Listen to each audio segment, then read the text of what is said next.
Quel est votre objectif lorsque vous allez négocier?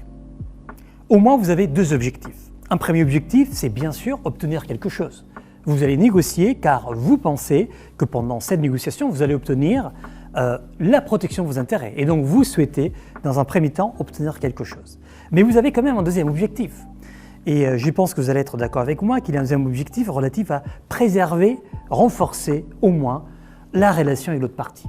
Donc nous prenons conscience que négocier c'est un exercice complexe et difficile car il faut trouver un équilibre entre obtenir ce que je veux et préserver d'une certaine manière, voire renforcer le lien avec l'autre partie. C'est pour cette raison que négocier n'est pas toujours une tâche facile, une tâche évidente. On peut se retrouver facilement dans des contextes où je dois choisir entre obtenir ce que je veux, c'est-à-dire être plus compétitif, plus agressif, plus autoritaire, plus assertif sans doute, ou être un peu plus accommodant par rapport à mes intérêts car je veux préserver un lien avec l'autre partie.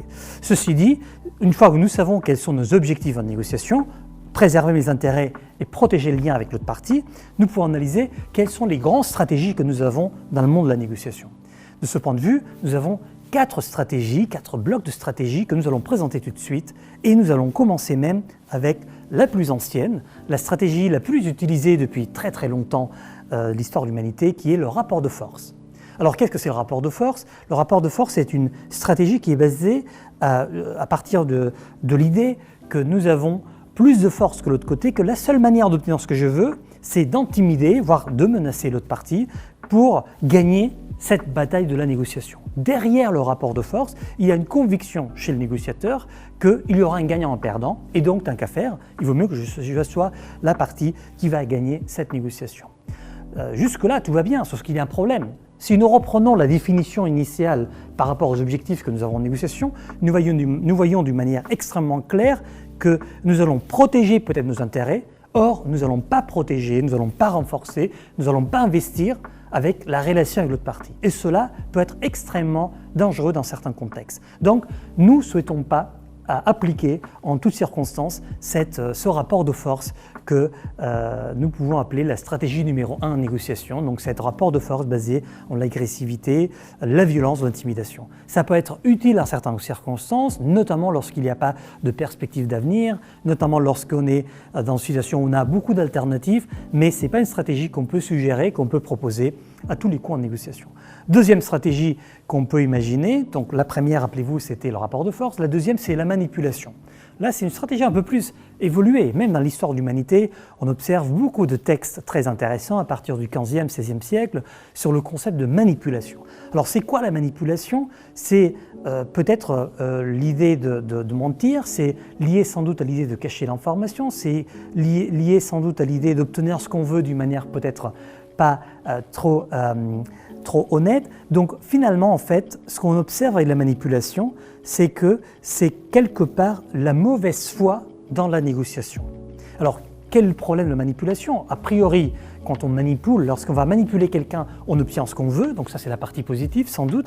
Quelle est la partie négative de la manipulation? C'est qu'on va se retrouver assez facilement dans des situations où on va être en train de perdre notre image, notre réputation et bien sûr, à terme, notre lien avec l'autre partie. Et donc, nous ne suggérons pas cette approche de manipulation car, comme nous le voyons, il peut avoir un impact, en toute évidence, par rapport à notre image, notre réputation et notre long terme avec l'autre partie. Je ne mentionne même pas des impacts juridiques. Manipuler, ce n'est pas simplement que ce n'est pas bien, ce n'est pas correct, ce n'est pas éthique, c'est que ça peut être même illégal. Abordons donc la troisième approche que nous pouvons avoir en négociation. Nous avons vu la première, cette approche plus agressif, plus compétitif, qu'on appelle rapport de force, où il y a un gagnant en perdant. La deuxième approche, c'est la manipulation, où finalement il y a un gagnant en perdant, même si le perdant n'a pas de conscience qu'il a perdu. Et il y a une troisième approche qu'on appelle le compromis. Alors le compromis, c'est une approche très connue, notamment au XXe siècle. Si vous voyez l'histoire du XXe siècle, elle est pleine de compromis dans tous les sens, mais c'est quoi le compromis? Le compromis, c'est quelque part séparer la distance qui nous sépare. Le compromis, c'est quelque part sacrifier une partie de la valeur existante en bénéfice d'une relation avec l'autre partie. Donc quelque part, lorsque nous allons vers le compromis, nous sommes en train de payer un prix extrêmement cher pour préserver le lien avec l'autre négociateur. C'est quoi le compromis? C'est moi je veux 10, vous voulez 20, on va dire 15.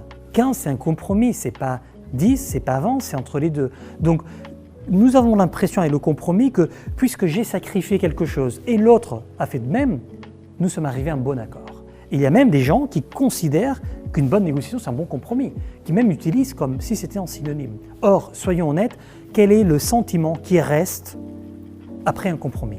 Si vous pensez à votre sentiment intrinsèque et personnel, c'est peut-être un sentiment sans doute de frustration.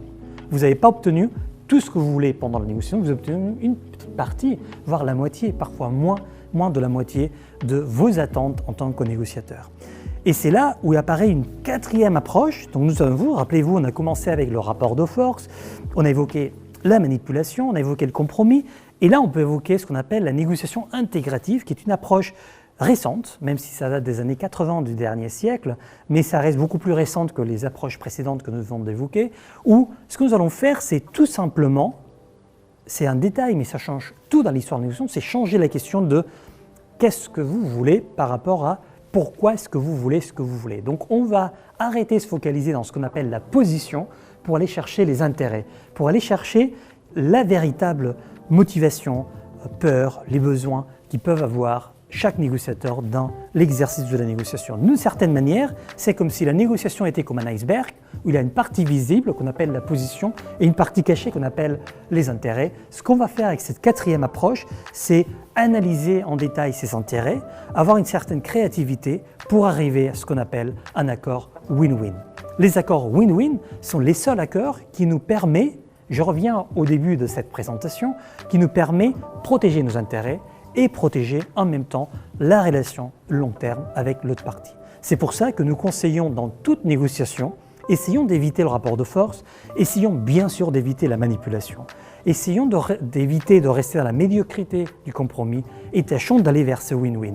Ça prend du temps, ça prend parfois beaucoup d'énergie, ça exige parfois un certain talent, une certaine préparation, mais à la fin, le résultat que vous allez obtenir va être beaucoup plus intéressant et surtout beaucoup plus satisfaisant.